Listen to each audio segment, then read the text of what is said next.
മോദിയുടെ ഏറ്റവും മോശം രൂപമാണ് നമ്മൾ ഇന്ന് ഈ പാർലമെൻറ്റിൽ കാണുന്നത്. മോദി കഴിഞ്ഞ 10 വർഷം നമ്മൾ നോക്കിക്കഴിഞ്ഞാൽ മോദി വിജിഗീഷുമായിട്ട് നിന്നാണ് പ്രസംഗിക്കുക, അദ്ദേഹം നെഞ്ച് വിരിച്ച് നിന്നാണ് പ്രസംഗിക്കുക.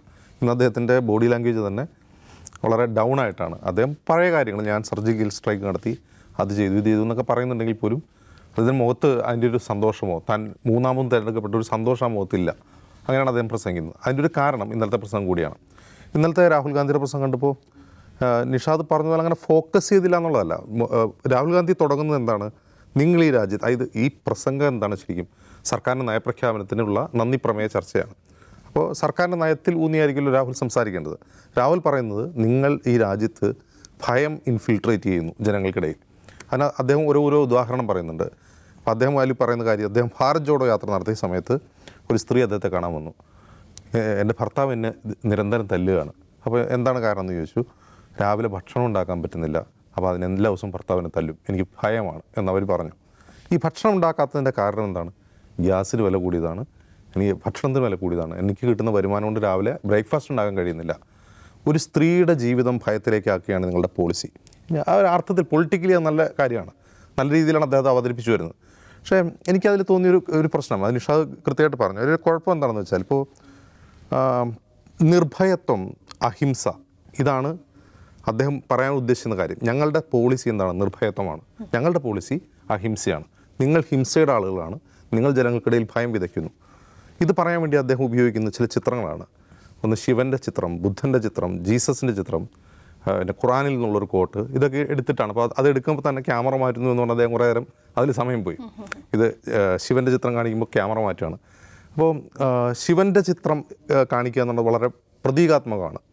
ശിവൻ്റെ ചിത്രമാണ്. ഒന്ന്, രാഹുൽ ഗാന്ധി പേഴ്സണലി തന്നെ ഒരു ശിവഭക്തനാണ്.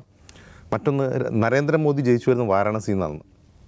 അപ്പോൾ ശിവൻ എന്ന് പറഞ്ഞാൽ, ഇപ്പം നമുക്കറിയാം ഹിന്ദു മിത്തോളജിയിൽ ശിവൻ ദ ഡിസ്ട്രോയറാണ്, സംഹാര ശിവനാണ്. അപ്പോൾ സംഹാര ശിവൻ എന്ന് പറഞ്ഞാൽ ഈവിൾ, അതായത് തിന്മയെ സംഹരിക്കുന്ന ദൈവമാണ് ശിവൻ. എന്നിട്ട് കൂടി അദ്ദേഹത്തിൻ്റെ തൃശൂലം കയ്യിലല്ല പുറകിലാണ് കാണുന്നതെന്നാണ് അദ്ദേഹം പറയുന്നത്. അതിനർത്ഥം അത് യൂസ് ചെയ്യുകയല്ല ചെയ്യുന്നത്, അത് തിന്മയുടെ ശക്തികളെ ഭയപ്പെടുത്താനുള്ളതാണ്. അപ്പോൾ അത് ഹിംസയുടെ അല്ല, അത് അഹിംസയുടേതാണ്. അദ്ദേഹത്തിൻ്റെത്, ശിവൻ്റെത് അഭയമുദ്രയാണ്. അപ്പോൾ ഈ അഭയമുദ്ര എന്ന പോയിന്റിൽ വെച്ചിട്ട് എല്ലാ മതങ്ങളും ഇത് പറയുന്നു എന്ന് പറയാനാണ് അദ്ദേഹം ശ്രമിക്കുന്നത്. ഞാൻ പറയുന്നൊരു പ്രതിപക്ഷ നേതാവെന്ന നിലയിൽ അത്തരം മതചിഹ്നങ്ങളെ പാർലമെൻറ്റിൽ കൊണ്ടുവരുന്നത് അയുക്തികരവും അനുചിതവുമാണെന്നാണ് എൻ്റെ അഭിപ്രായം. അത് രണ്ട് രീതിയിലെ പ്രശ്നമാണ്. ഒന്ന്, അത് രാഷ്ട്രീയ പ്രസംഗത്തിൽ ഈസ് ഓക്കെ. ഒരു പബ്ലിക് റാലിയിൽ അദ്ദേഹം അതൊക്കെ ഉപയോഗിക്കുന്നത് ജനങ്ങളെ, കാരണം ജനങ്ങളെല്ലാം മതവിശ്വാസികളാണല്ലോ. അപ്പോൾ ജനങ്ങളെ കയ്യിലെടുക്കാൻ വേണ്ടി അത്തരം കാര്യങ്ങൾ ഉപയോഗിക്കാം. അത്തരം ഒരു ടോക്കൺസ് ഒക്കെ ഉപയോഗിച്ച് പ്രസംഗിക്കുന്നതിന് കുഴപ്പമൊന്നുമില്ല. അത് നല്ല വിശ്വാസികളായ ജനങ്ങളെ കയ്യിലെടുക്കാൻ മതചിഹ്നങ്ങളൊക്കെ ഉപയോഗിച്ച് കാര്യം പറയാൻ വേണ്ടിയാണ്. അപ്പോൾ അത് സെക്യുലറായിട്ടുള്ളൊരു രീതിയാണ് അദ്ദേഹം പിന്തുടരുന്നത്. പക്ഷെ പാർലമെൻറ്റിൽ ഇത് ചെയ്യുമ്പോൾ ഇത് വളരെ നന്നായിട്ട് ചെയ്യാറിയാവുന്നതാണ് മോദി. നമ്മളത് മറക്കരുത്. ഇത് ഏറ്റവും മികച്ച രീതിയിൽ നമ്മൾ പാർലമെൻറ്റ് ഉദ്ഘാടനം തന്നെ നമ്മൾ കണ്ടു. എന്താ അദ്ദേഹം ചെയ്ത ഉദ്ഘാടനത്തിന്? പാർലമെൻറ്റ് ഉദ്ഘാടനം ചെയ്യുന്നവരാ പൂജാരിയും മുസ്ലിയാരും പള്ളിയിലച്ഛനും ചേർന്നിട്ടാണ് പാർലമെൻറ്റ് ഉദ്ഘാടനത്തിന് വരുന്നത്. അപ്പോൾ നാളെ ഒരു കാര്യം ചെയ്യാം, മോദി, ഞങ്ങൾ നിങ്ങളെ വേറെ ചിലത് പഠിപ്പിക്കാം, ഞങ്ങളുടെ പോളിസി പഠിപ്പിക്കാൻ വേണ്ടി ഞങ്ങൾ മതചിഹ്നം ഉപയോഗിച്ചളയെന്ന് മോദി തീരുമാനിച്ചു കഴിഞ്ഞാൽ എന്തായിരിക്കും അവസ്ഥ? മോദി ഇതിലും മനോഹരമായിട്ട് ഈ മതചിഹ്നങ്ങൾ കൊണ്ടുവന്ന് പാർലമെൻറ്റിൽ വയ്ക്കും. അപ്പോൾ ഇതൊരു തെറ്റായ സ്ട്രാറ്റജി ആയിട്ടാണ് എനിക്ക് തോന്നിയത്. റൊമാൻറ്റിസൈസ് ചെയ്യാണ് ഭയങ്കരമായി. അതാണ്. അപ്പോൾ ഇതൊരു തെറ്റായ സ്ട്രാറ്റജിയാണ്. ഇതിന് പകരം എന്താണ് ഉയർത്തിക്കാട്ടേണ്ടത്? ഉയർത്തിക്കാണുന്നത് രാഹുൽ സത്യപ്രതിജ്ഞയ്ക്ക് തന്നെ ഉയർത്തിക്കാട്ടിയിട്ടുണ്ട് കോൺസ്റ്റിറ്റ്യൂഷൻ എന്താണ് പറയുന്നത് നിർഭയത്വത്തെക്കുറിച്ച്?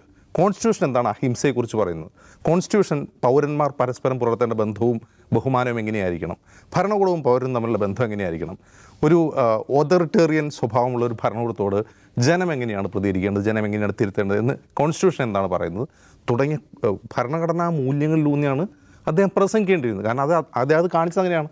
സംവിധാനം പൊക്കിപ്പിടിച്ചുകൊണ്ടാണ് ഈ പ്രതിപക്ഷം മുഴുവൻ സത്യപ്രതിജ്ഞ ചെയ്തത്.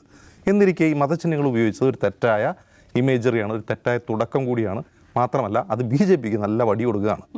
കാരണം നാളെ ചെങ്കോലെടുത്തുകൊണ്ട് മോദി പ്രസംഗിച്ചാൽ അങ്ങനെ ഉണ്ടല്ലോ, ഇത്തരം ഇമേജുകൾ ഉപയോഗിക്കാൻ മോദിക്ക് നന്നായിട്ട് അറിയാം. എന്ന് മാത്രമല്ല ഇത് നന്നായിട്ട് ഉപയോഗിക്കുന്നവരാണ് അവർ, അതിൻ്റെ അനുഭവം അവർക്കുണ്ട്. അപ്പോൾ അതൊരു തെറ്റായൊരു സ്ട്രാറ്റജിയാണെന്നാണ് ഞാൻ മനസ്സിലാക്കുന്നത്.